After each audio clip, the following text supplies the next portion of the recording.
Good morning. I'm Chloe Papadakis, and this is Quiet Echo, and I'll be your host today.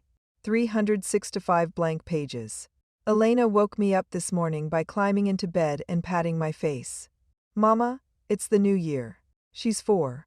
She doesn't really know what that means, but she knows something has changed. The calendar on the kitchen wall has a fresh page. The Christmas tree is coming down today. And somehow, even at 4, she senses that beginnings matter. Good morning.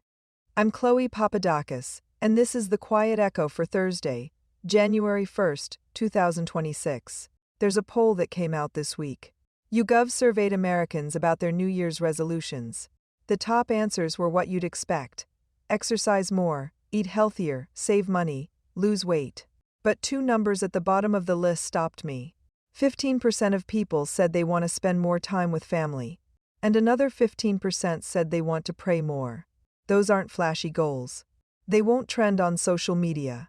Nobody's going to post a before and after photo of "I showed up for dinner every night" or "I talked to God more often." But those numbers tell me something beautiful about who we still are. We haven't forgotten what matters. I've been reading The Power of Authors, and it's changed how I think about days like this one. The argument is simple: every person is an author.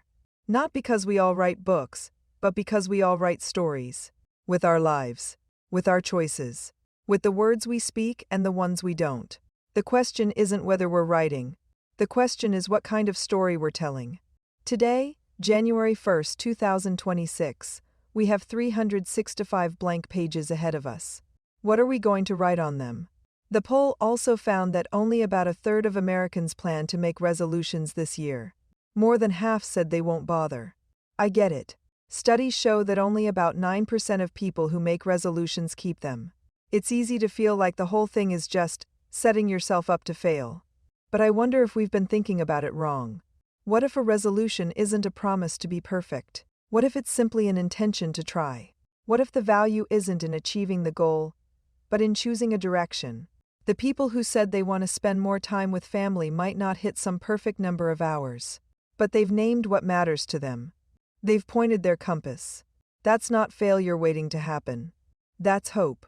Elena doesn't make resolutions. She doesn't need to. She lives in the present moment with a purity adults have to work to recover. When she plays fully. When she hugs with her whole body. When she prays at bedtime, she thanks God for her stuffed bunny, her grandma, and the snow, all in the same breath, with the same sincerity. I want to write a story like that this year. Not a perfect story. Not a story without mistakes or setbacks or days when I lose my patience and reach for my phone instead of reaching for my daughter. But a story that tries. A story that chooses presence over distraction. A story that says yes to the small moments, because I've learned they're not small at all. The book says we're all writing on each other, all the time. Every interaction is a sentence in someone else's chapter. Every kindness, every patience, every moment of attention. It adds up. It becomes something. Here's my resolution for 2026. I want to write words worth reading. Not clever words. Not impressive words. Just true ones. Quintans. Words that build instead of tear down. Words that encourage instead of criticize. Words that leave the people I love feeling seen and valued and known.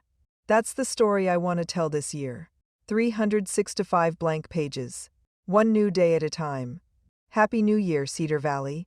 Let's write something beautiful. You've been listening to the Cedar Valley News Podcast, where small-town voices meet the headlines shaping our world. From faith and family to front porches and fields. We'll be back with more stories connecting real lives to real events. Until next time, keep your porch light on, your faith strong, and your heart open.